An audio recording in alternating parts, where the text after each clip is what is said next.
we've just finished this session on empathy, sympathy. I hope everybody's clear on that.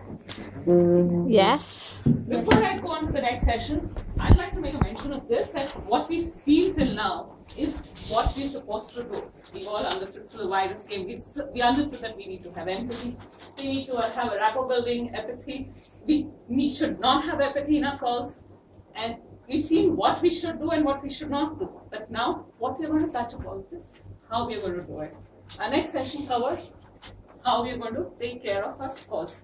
So before I start, a certain ground rules. Now, there's a clapper here. What I want,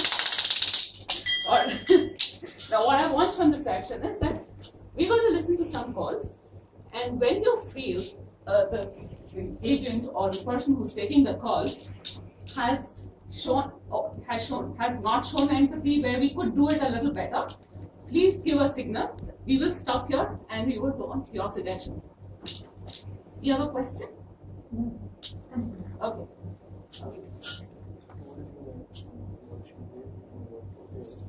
I'm sorry. Okay. So what we're going to do, I'm going to start this. Before that, I would request you all to turn to page number 5 of your workbooks.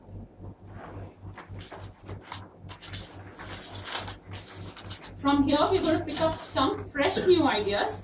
All of us are taking calls day in and day out, using some scripted, some unscripted language that we use in our with our customers. From here, we're going to add some new ideas and write it over here. That's page number 5. Everybody got that? Yes. Yes. Okay. Okay. Is everybody ready? So let's play. Listen to this call carefully, and remember, this may be one of you. It's not very nice to hear something negative about ourselves, but don't take it as a negative thing. It's just a feedback how we can improve ourselves in our creativity. So let's start. Thank you. You're welcome.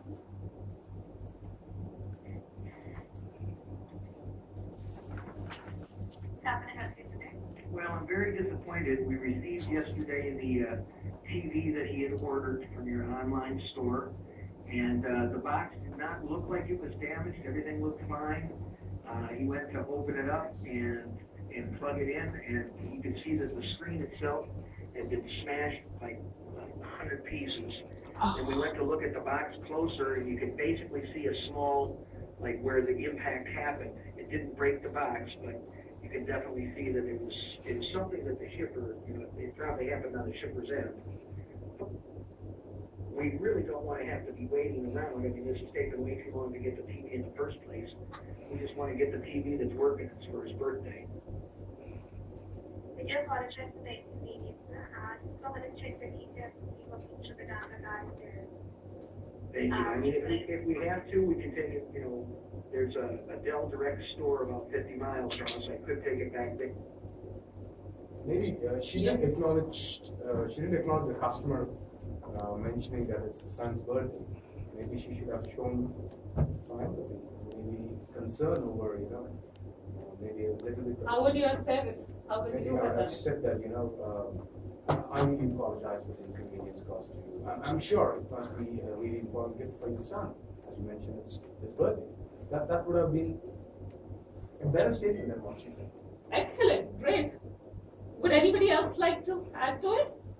When she said that I regret the inconvenience, it was like there were no feelings and emotions. It was just like she didn't really regret the inconvenience. She didn't feel it while saying it.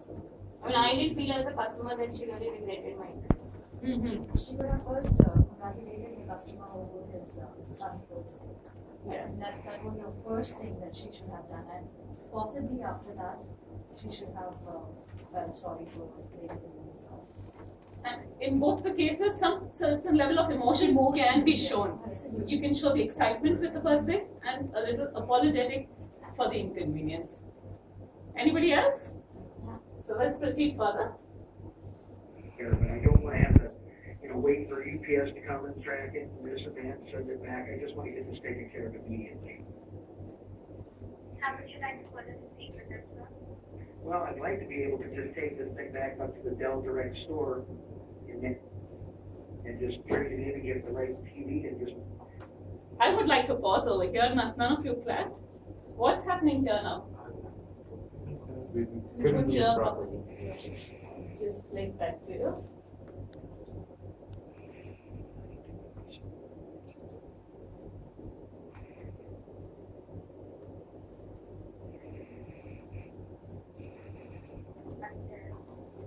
Thank you. I mean, if we have to, we can take it, there's a Dell Direct store about 50 miles from us. I could take it back there, but I don't want to have to, wait for UPS, the shipper, it probably happened on the shipper's end.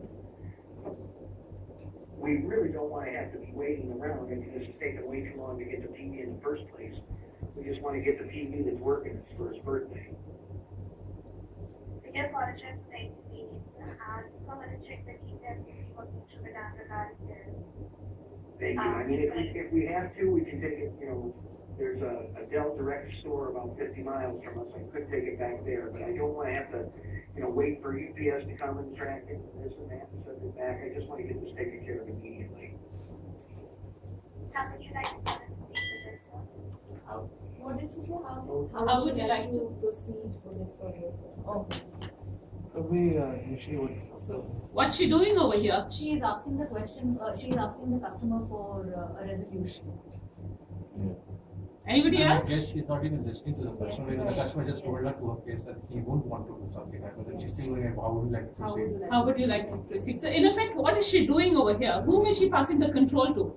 The customer. She's giving the control to the customer. As agents here, do we like to give the control to the customer?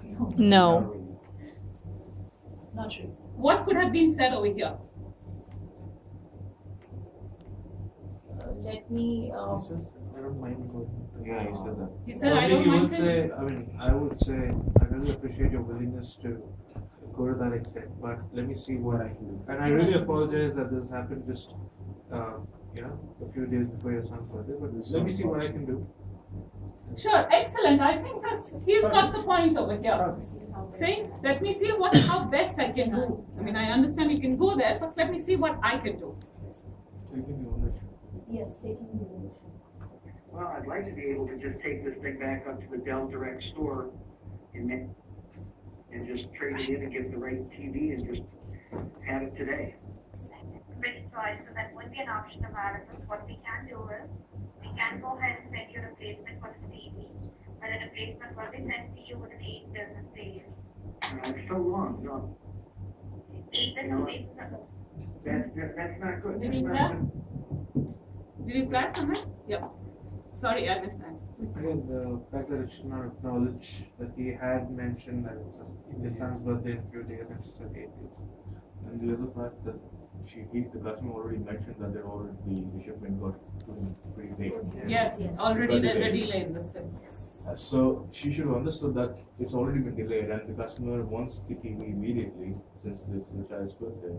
And the other option of, sending the TV would take another 8 days. So that would be really, really inconvenient for the customer. So, what do you think? Which behavior is she trying to She's- display over here? Apathy. She's displaying apathy. She's not concerned at all. She's not showing her concern. What she's saying, I understand your concern, but she doesn't sound like it. Yes, she does. I have That's a a statement. question. Yes. Why is she saying 8 days? Is it because is that the That's No, a procedure? procedure. Is that It's a the procedure. Yes. So, what are we supposed to do as agents? Like, we are supposed to follow the norm only, right? Yeah, it's, Yeah. So, how are we supposed to say something and then not be able to, You have a certain. keep our word? If I tell the customer right now that, okay, I understand it's your son's birthday and let me do whatever I can to get you a replacement, but if my policy doesn't allow to do that, then what am I saying? There are ways So, where you yes. can have different ways of Exceptions. doing we have it. explained The way you would You actually have put the, the, let's say, override override delivery. delivery. You can also put in over there. Now, let's I would- assume, okay, let me I just would rephrase already- this question. I have a policy which is 8 days and it continues to be 8 days. It's Okay, how you but put the still, same how thing would across. you You put would, it across you to just the put it customer? across saying that I will put a special mention in that if within our guidelines of our delivery, if we can get it across to you as soon as possible. However, I take it from there. So we Because the actually still customer stick is to really the let's delivery. try in Yeah. the store. Can't the So, TV screen? maybe That's that's what the the best thing is. option. That okay, fine, I will leave a word at the store or I will arrange for it, it'll be ready and you go to the store and pick it up. Like that's the fastest thing, right? Let's listen to the conversation first, but in Right, fact, like in a that. policy case, I would not be able to comment over here. I think this is, yes. Check with the account. I appreciate Shan the says fact that something. the rep was being very transparent about the policy, which was a nice thing. Okay, but the other thing that she also needs to understand that she has to give a quicker resolution to the problem. Correct. So which she